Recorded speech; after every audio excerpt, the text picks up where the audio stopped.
Silicon Valley icon Mark Andreessen really opened some eyes this week by showing up on Joe Rogan's show and talking about debanking.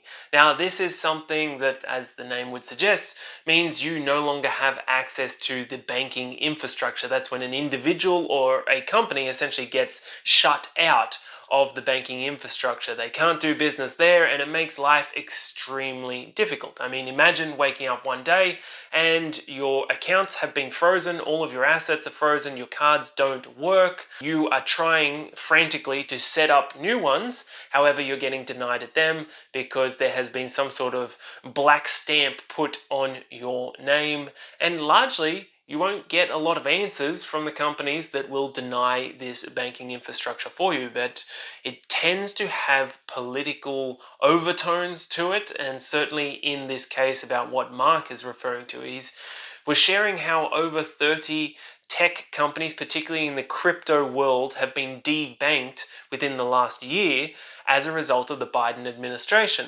Now, it goes much deeper than that because this really opened up a can of worms, and you'll see it right here. Scrolling through Mark Andreessen's profile on X, you see CEOs, leaders, and just ordinary people as well sharing their own personal experience of being debanked, saying, yes, this is true, it happened to me, and it happened because of this. Most of the cases, though, it's just a case of the account is frozen, they can no longer access their funds, they're unable to do any transactions, make any purchases, receive any money, and they have no explanation as to why. They suspect it may be because they work in crypto or because they have some crypto, but by and large, they have no idea, and that makes it very difficult to do something about. Now, for some people, it was just brushing it off because, you know what, they had other bank accounts with other banking institutions and it was okay. And for others, it was very expensive lawsuits that had very questionable outcomes. So let's have a look at the idea of debanking, because this has really brought it to the fore. The fact that this is going on silently in the background makes me think of Nigel Farage, the UK Conservative politician. He was a pivotal figure in the Brexit movement. He was recently debanked as well. Just everything was shut down after years and years of doing business with that particular bank, and he really struggled to find an institution where he could move his assets to. And it all happens very fast. It's just overnight. It seems like a knee-jerk reaction, and then boom, you're gone.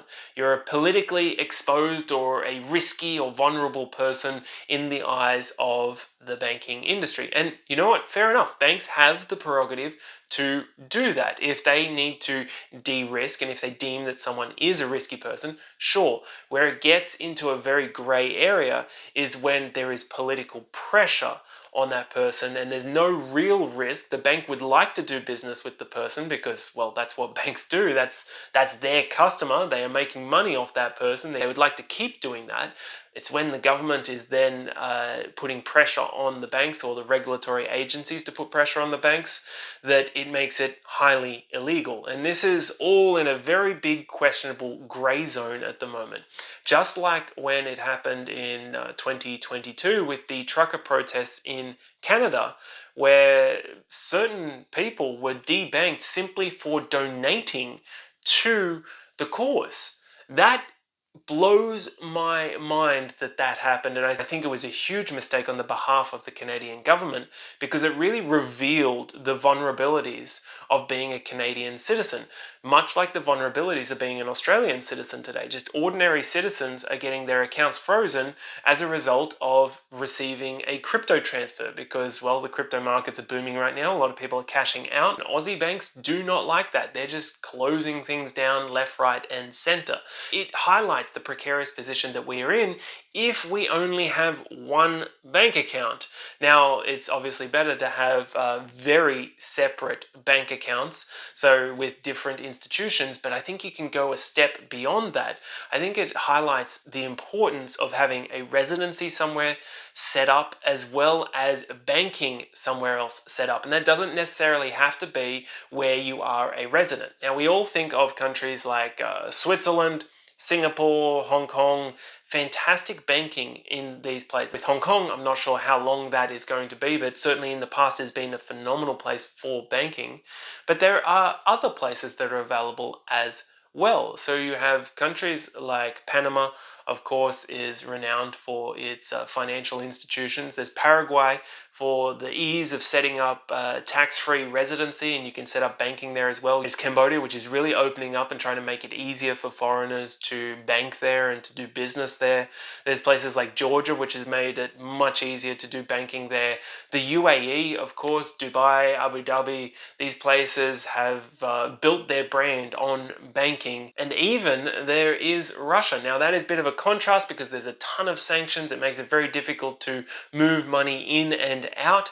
However, the foreigners who are in Russia say that the banking there is phenomenal, that it is of a higher standard, particularly in regards to the customer service that is provided and the options available than what they are finding in the US. And that is something that is very interesting. So there's a lot of other options available, and it makes sense to take a look at what is available outside of the country that you're in as a defense mechanism to diversify against the risk of debanking, because it is something that is very real and it's impacting a lot of people, particularly in the West, a place where we always thought that the banking system was as good as it could get.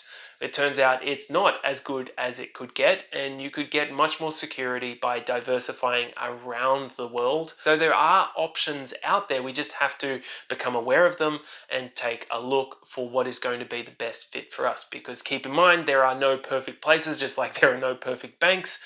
But there could be somewhere that is perfectly suited for you. Let's go on an adventure to find it together, guys. My name is Kurt Provost. Welcome to Exit West. This is the channel where we explore the crisis the West is going through right now, and we take a look at the options and opportunities outside of the West. And in regards to debanking, I think we don't have any time to lose, particularly if you're in the crypto world, because it's getting hard to tell what will actually set off your particular bank and leave you one day waking up to everything frozen and no explanation whatsoever. Alright guys, I'll see you in a future video because you've hit that subscribe button, left a thumbs up, and maybe even a question that I can answer. Ciao guys.